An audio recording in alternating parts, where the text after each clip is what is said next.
sombras, eu invoco Satanás, rainha infernal, em modo de ataque. Um monstro Satanás? O sangue de Jesus tem poder!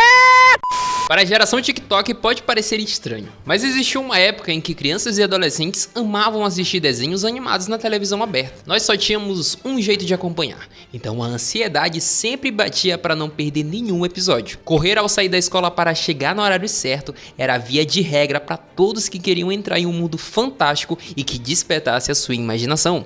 A eterna TV Globinho se tornou um marco de uma geração, trazendo desenhos que hoje em dia são símbolos de muita nostalgia. O programa se destacava pelo seu catálogo diferenciado, contendo diversos animes excelentes, como Dragon Ball, Zatch Bell e Digimon. Porém, nem tudo são flores, já que uma de suas importações nipônicas se envolveu em uma grande polêmica. Sem mais delongas, Yu-Gi-Oh! É do tinhoso?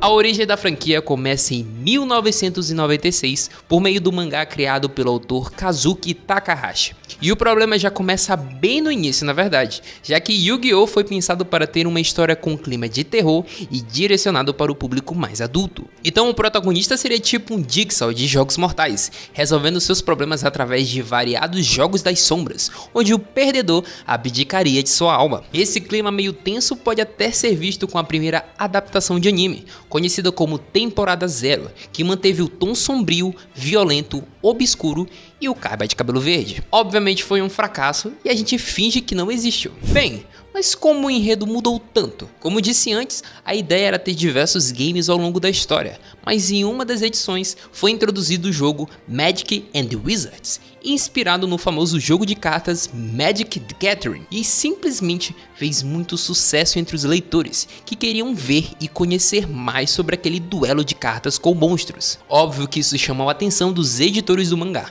que enxergaram o potencial de uma franquia gigantesca. Assim, o seu autor escutou os conselhos e tomou a decisão certa, mudando a narrativa, mantendo alguns elementos e dando vida a um dos maiores card games que o mundo já viu.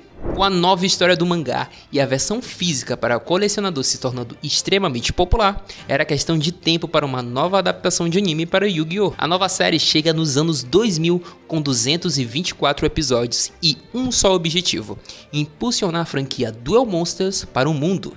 A nova animação conta a história de Yukimoto, que ganha do seu avô Biruta um quebra-cabeça egípcio, conhecido como Enigma do Milênio, e que após montá-lo recebe um poder incomum: baixar no corpo dele o espírito ancestral conhecido como Faraó. Juntos, eles são conhecidos como ladrões.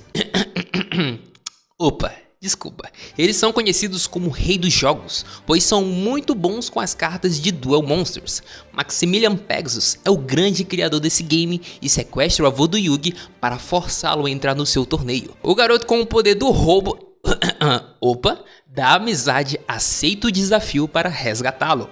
Em pouco tempo, a animação se tornou um sucesso estrondoso em diversos países, inclusive o Brasil. As cartinhas se tornaram populares entre os aborrecentes brasileiros, fazendo eles buscarem novas cartas para colecionar, jogar do jeito certo ou bater bafo com um amiguinho. Mas apesar desse clima divertido que o anime trouxe, um problema estava para começar por causa de uma divergência cultural. Sabe o Toretto de Velozes e Furiosos? Lembra do que ele fala? Aqui é o Brasil! As coisas mais bizarras acontecem aqui e simplesmente porque sim, onde um boato ganha proporções apocalípticas. A mentira se torna verdade porque ninguém senta para checar a fonte e ver se realmente é aquilo. E se isso acontece hoje em dia com a internet sendo extremamente acessível, imagine antigamente. Um belo dia os evangélicos por todo o país começaram a afirmar que Yu-Gi-Oh! Era uma obra do tinhoso. Isso por causa de alguns nomes, design de cartas e acontecimentos do anime. Para entrar nas sombras, eu invoco Satanás, rainha infernal, em modo de ataque. Um monstro Satanás? Mas sério, tem certas situações que acontecem em Yu-Gi-Oh! Que justificam um pouco o povo ter ficado muito alerta com aquele conteúdo. Tanto é verdade que a versão original teve diversas censuras para view ocidente. Os japoneses são muito malucos na hora de fazer anime. Porém, Contudo, e todavia, o que poderia ser entendido somente como uma preocupação acabou se tornando uma verdadeira histeria coletiva por causa de uma figura. Gilberto Barros, conhecido como Leão, precisava de uma pauta para seu programa Boa Noite Brasil. E o que seria melhor do que cartas do pé preto que invocam monstros? Em quase uma semana, Leão passou a fazer ataques diários ao desenho, o ligando ao ocultismo, sete pele e até mesmo a Yakuza, a máfia japonesa. Então, a bomba estourou e convenceu pais e mães que o anime estava ligado a entidades demoníacas e que seus jogos de cartas seriam uma forma de ritual.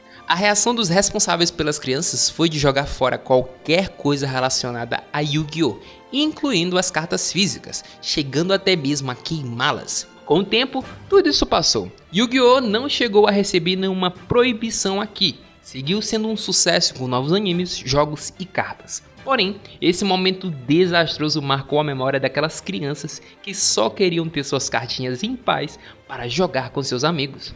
Até hoje, podem ter pessoas que veem o Gilberto Barros como um grande vilão, mas eu não acho isso. A forma sensacionalista de tratar certos assuntos era algo necessário na época, já que a audiência é a coisa mais importante que tinha. Claro que não justifica, mas pensa que falar de um assunto que mistura ocultismo e coisas super estranhas fazia muito sucesso. Ou vocês estão esquecendo do ET Bilu ou do Padre Quevedo e o Toninho do Diabo.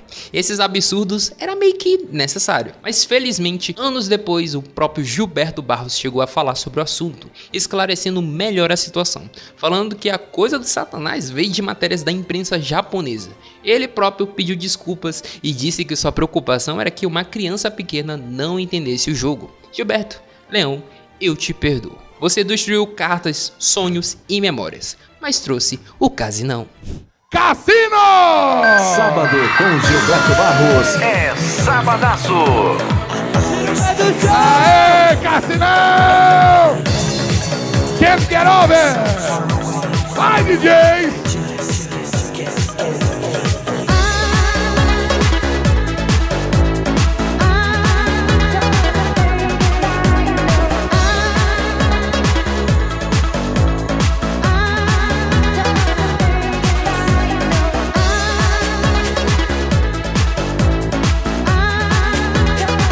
Cassino